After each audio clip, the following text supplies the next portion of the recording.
가지고 이제 움직이고 다니면 됩니다. 그렇게 급할 때는 삼초경락이 많이 들어가기 때문에 손에 있는 게 삼초경락 넣고 아까 전에 횡단 나왔듯이 삼초경락만 놔줘도 요 자리 나오죠? 요 자리는 그런 데 쓴다 생각하시면 됩니다. 자, 그 다음에 요 중에서 제일 중요한 자리가 두 개가 있습니다. 요게 완고라고 풍지라는 자리 있어요. 완고라고 풍지. 보이죠? 완고라고 풍지는 여러분들이 다 경험해 본 자리입니다. 마사지 받아보신 분. 그 자리는 반드시 눌러줍니다. 완골은 요 귀 뒤에 뼈 있습니다. 뼈 바로 밑에가 완골이고요. 풍지는 그 뒤에 머리뼈 뒤쪽에 쑥 들어간 자리가 풍지입니다. 그거는 마사지 받으실 때 다 눌러주죠. 거기 누르고 나면 시원하잖아요. 눌러주고 시원하다는 얘기는 그거다 침 놔도 시원합니다. 그리고 이 자리가 이 완골이라는 자리는 3차 신경이 지나가는 자리예요. 3차 신경이라는 거는 세 개가 교차하는 신경 세 개가 교차하는 신경이라 해서 3차 신경이랍니다. 무슨 신경이냐면은 안구신경, 눈, 그 다음에 상악신경, 그 다음 하악신경, 위턱뼈, 아래턱뼈를 움직이는 신경과 눈으로 가는 신경이 세 개가 여기서 교차를 해요. 안구신경, 상악신경, 하악신경이 여기서 교차를 해서 그거를 3차 신경통이라고 합니다. 3차 신경이라 하는데 그거에서 얼굴 쪽이 아픈 사람은 이거를 3차 신경통이라 하는데 그럴 때 이 자리는 침을 많이 씁니다. 자, 풍지는 머리 바로 뒤에니까 피로할 때 쓰겠죠. 많이 쓰겠죠. 많이 피로하거나 목 뒤가 뻐근하고 이럴 때 쓰는 자리가 풍지입니다. 이 완골하고 풍지는 이 머리 위에서는 꼭 필요한 자리는 동자료가 요새 두 개입니다. 완골하고 풍지. 그렇게 생각하시고 그 다음에 쭉 내려갑니다. 뭐 연액, 척근, 일월, 개넉 이런 거 필요 없습니다. 그냥 그리로 지나간다 이렇게 생각하시면 돼요. 그 다음에 경문, 대매, 고추, 유도 이것도 지나간다. 자, 밑에 환도 보이는 게 환도는 어디냐? 아까 얘기했죠. 그림에 우리 다리 쏙 나온 자리 여기니까 환도는 당연히 아셔야 되고 그거는 자, 환도에서부터 쭉 내려갑니다. 일단 풍시 해놨죠. 풍시는 그냥 차렷해가 손끝 닿는 자리가 풍시다 생각하면 됩니다. 뭐 다른 거 생각하실 필요 없고 양관 풍시 밑에 중독 양관 해놓은 자리는 윗다리가 이쪽 부분이 신경통이 있어갖고 아프다는 경우에 아시엘로 좀 많이 쓰는 자리고요. 그 다음에 양릉천 해놨죠. 양릉천이 굉장히 중요한 자리입니다. 오른쪽 편에 오유혈을 보면은 정경, 유, 경, 합 해가지고 목화 토금수가 순서가 좀 바뀌어 있죠. 금수목화도 돼 있죠. 정금혈, 형수혈, 유목혈, 경화혈, 합토혈 해놨는데 요거는 순서가 좀 바뀝니다. 어쨌든 정, 형, 유, 경, 합 있죠. 그래서 합혈의 양릉천이니까 요거는 쓸개병의 특효혈로 되어 있습니다. 당장 쓸개에 돌이 있다거나 쓸개에 염증이 있다 할 때는 이 양릉천을 많이 씁니다. 그 다음에 이 양릉천은 근회혈이라고 해가지고 근회요. 근육의 병이 생겼을 때 쓰는 그 혈자리로 또 유명합니다. 자, 제가 말씀드린 건 전통치법에서 쓰는 방법입니다. 외경치법에서는 그런 거 안 가립니다.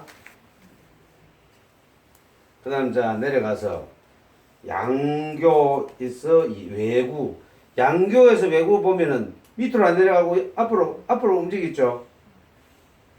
앞으로 움직입니다. 그리고 또 내려갑니다. 광명, 양보, 현종 해놨죠. 이 현종이라는 혈자는 수회혈이라고 되어 있습니다. 한자로 수회. 수가 뭐냐면 골수의 병입니다. 그러니까 골수의 병은 뭡니까? 사람 그 피를 생성하는 거죠. 골수가 피를 생성하는 거죠.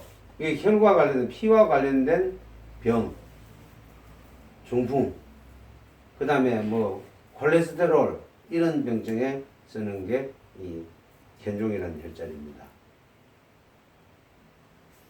그 다음에 맥과첨은 이거는 혈자리가 아니고 외과첨이라는 것은 바깥쪽 복숭식 폭이 놓은 자리. 자, 요 현종이라는 자리가 외과첨에서 보면 3자 적혀 있죠? 네. 예? 이 3자 적혀 있는 자리가 반대쪽 안쪽에는 무슨 자리겠어요? 여기에서 3자고 이쪽에서 3자 올라오면 삼음교하고 딱 맞아 보는 자리야. 그래서 현종 삼음교 잡으실 때 둘 중에 하나만 잡으시면 되겠죠? 하나만 잡았으면 딱 맞아 보는 자리니까. 그 다음에 구허. 이 구허는 복숭시 노래 접으면은 쏙 들어가는 자리에 있습니다. 또 침집은 이만한 게 다 들어가요. 발목 삐었을 때 많이 쓰는 자리예요. 그래가지고 족규엄, 혁계, 지호회, 조기업 이렇게 되어 있는데 이 중에서 최고로 중요한 자리 동그라미 5개 칠 자리가 임업입니다. 이거는 동그라미 5개 치세요. 규엄은 한 3개만 치고요. 구어도 한 2개 치고 양릉천 한 3개 치고 이 정도 하면은 우리 내경침법 침 놓는 데는 거의 다 쓸 수가 있습니다. 정확한 혈자리 한 5개 중요한 거는요. 이 88페이지하고 89페이지를 보시면 그림이 잘 나와 있으니까 이렇게 하시면 되고 우리 교재를 다시 한번 돌아갑니다.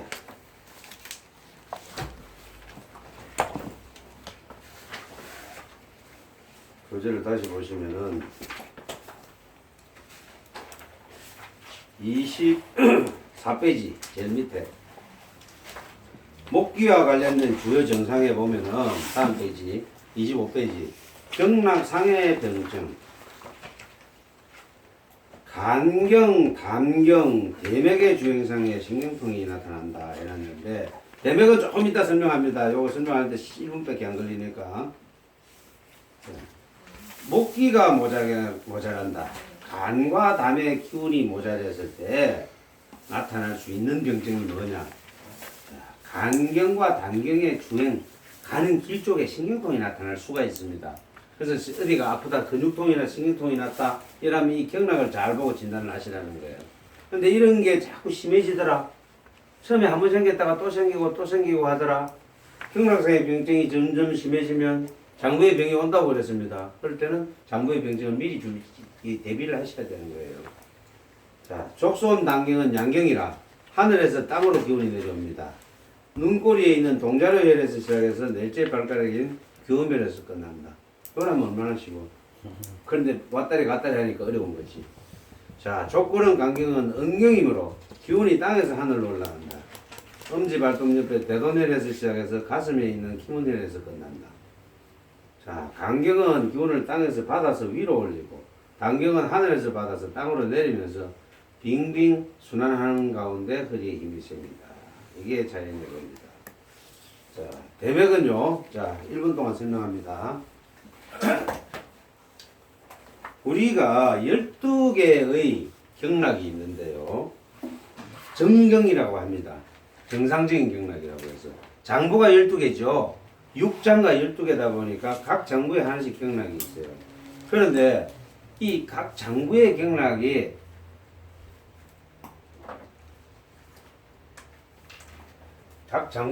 이렇게 12개가 이제 세로로 흐르는 경락이 있어요. 근데 어느 경락 하나가 쏙 막혀버렸어. 그러면 이 기운이 가다가 어디로 가겠냐. 옆으로 튀었다가 이렇게 갑니다. 그런 이 길이 뭐냐? 기경이라고 그래요. 기이한 경락이라 해서 기경이라 하는데 이 12개는 정상적인 경락이고 이렇게 옆으로 튀어서 가는 이거 이상한 경로가 하나 있어요. 그걸 기경이라고 하는데 거기 몇 개가 있느냐? 8개가 있어요. 그래서 기경팔맥이라고 합니다. 8개라고 해서 다 8개가 아니에요. 다 8개가 아닙니다. 왜냐하면은 우리가 12개의 경락이 사실은 12개가 아니고 24개입니다. 한쪽에만 12개니까. 양쪽으로 하면 24개죠. 이거는 기경은 내가 8개라고 했지만은 한가운데로 흐르는 경락이 있답니다. 한가운데로 흐르는 거는 한 개밖에 없잖아. 나머지 기경은 양쪽으로 흐르는데 요래 동맥이라는 한가운데 흐르는 경락이 있고요. 뒤로 이게 인맥이 앞으로 뒤로 가는 동맥이라는 경락이 있어요. 이건 한 개씩 밖에 없죠. 충맥도 한 개예요. 이것도 한가운데니까. 그런데 가로로 한 바퀴 뺑 도는 경락이 있어. 그건 대맥이라고 합니다. 이 대자가 허리띠 대자입니다. 그래서 그 대맥은 이렇습니다. 제 허리띠 지금 메고 있죠? 요렇게 지나가는 경락이야. 이것도 하나밖에 없죠. 이 대맥의 병은 바로 간의 병입니다. 기경팔맥 이 대맥의 병이 왔다 이러면 이건 중병에 들어갑니다. 간과 쓸개의 기운이 엄청나게 모자란다는 뜻이에요. 이제 대맥의 병이 오면 주로 나타나는 증세가 간과 쓸개가 안 좋을 때 나타나는 증세가 다 나타나고요. 또 심한 경우는 이쪽으로 돌아가면서 뭐가 쪼인 것 같은 느낌인가요? 어떤 사람은 보면 여기가 살이 펄럭하게 올라가는 사람이 있어요. 또 만져보면 어떤 사람은 요거만 찹찹한 사람이 있어. 딴 데는 따뜻한데 요거만 돌아가면서 찹찹한 사람이 있어. 요런 대명의 병이 있습니다. 이것도 간과 설계가 나쁠 때 나타나는 증상하고 똑같습니다. 이 대맥은 물론 혈자리로 연결이 되어 있긴 하지만 대맥에 있는 혈자리는 침을 쓰는 자리가 아니에요. 그렇게 연결이 고길로 되어 있다라는 것만 나타내는 것 뿐이고 대맥에 병이 들면 침을 놓는 자리는 딱 한 군데입니다. 대맥에 침을 놓는 병은 임업 외에는 침이 듣지 않습니다. 무조건 임업을 놔야 돼요. 그래서 혈자리 한 군데밖에 없어요. 임업 아까 어디 있냐면 족소양 담경의 임업이거든요.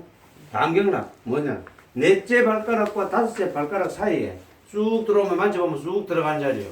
그 자리가 임업이에요. 그래서 아까 제가 임업 자리에 동그라미 5개 해라는 이유가 그겁니다. 자, 대맥은 배꼽을 중심으로 허리를 돌아간다. 대맥의 병이 나면 배꼽을 중심으로 빙 돌아가면서 아프다. 허리띠를 매는 부분인데 아프다가도 어떤 때는 시리다. 또 어떤 사람은 대맥의 한 부분만 살이 쪄서 툭 튀어나오는 경우도 있다. 이것은 대맥의 기운 유통이 그 부분에서 끊어진 것이다. 자, 그 다음에 경락상의 변증을 다시 그 밑에 보면 고관절염, 천장관절염, 이거는 고관절염, 천장관절염. 고관절은 아까 말씀드린 이게 고관절입니다.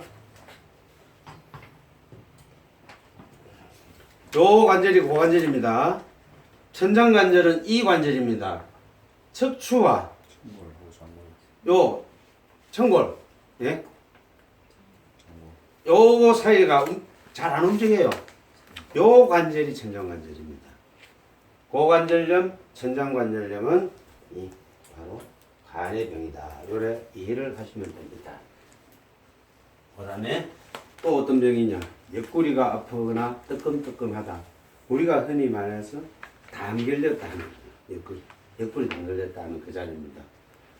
다음 편두통. 아까 말씀드렸죠. 담경락이 머리 옆을 왔다리 갔다리 한다.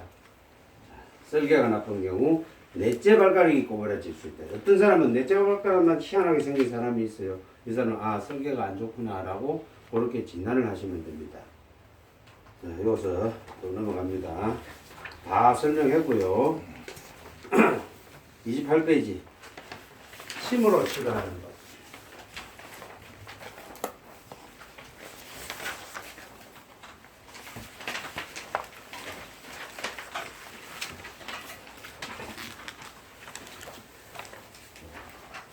조금 한 5, 6분 더 설명합시다. 시간이 좀 많이 되었는데. 자, 침으로 치료하는 법은, 자, 내경진법은 참 침이 쉽습니다. 침이 참 쉬운데, 그냥 다른 거 필요 없어요. 간이 나쁘면 간경락에 2개 놓고요. 담경락에 1개 놓으십니다. 딱 3개만 놓으면 돼요.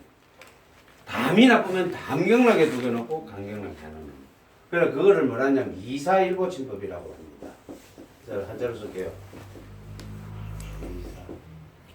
241보. 2개를 사하고 1개를 보한다. 사와 보의 설명은 다음에 하겠습니다. 어쨌든 그렇게 생각하세요. 2개를 사하고 1개를 보하니까 뭐냐?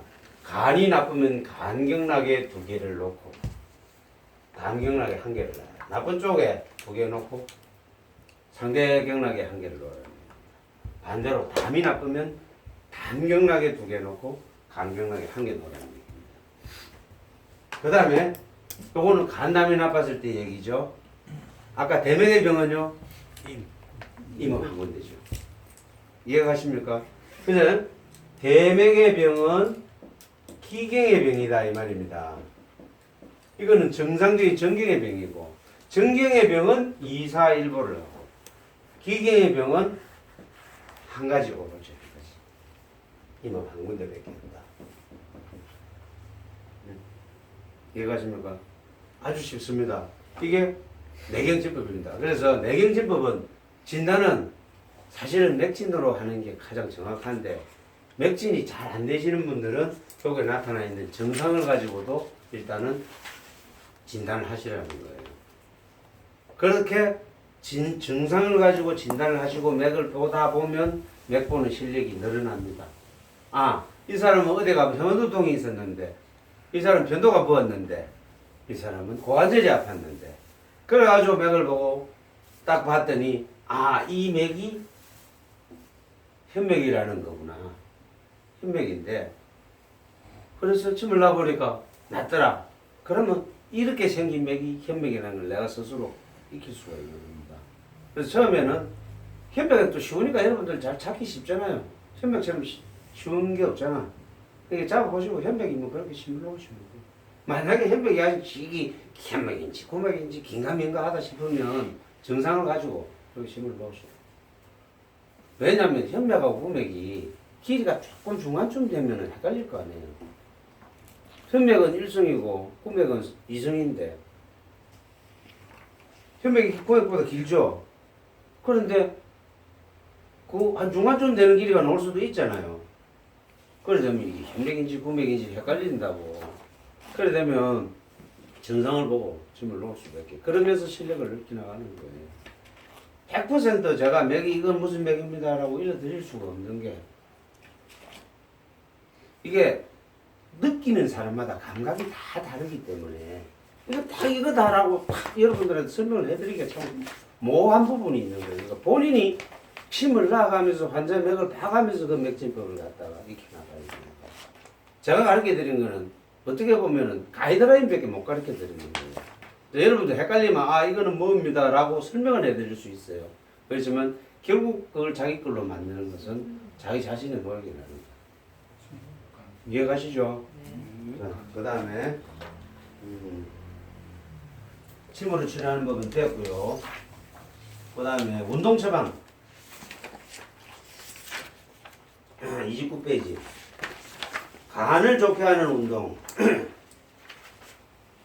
허리를 구부리지 말고 고관절 운동을 한다.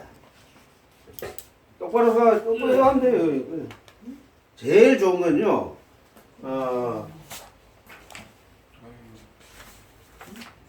허벅지 근육. 허벅지 근육은 제2의 간이다. 이렇게 생각하십니다.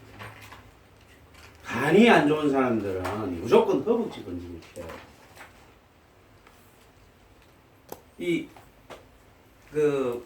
허벅지 근육이 우리 몸의 근육의 30%가 허벅지, 제일 많은 부분이에요.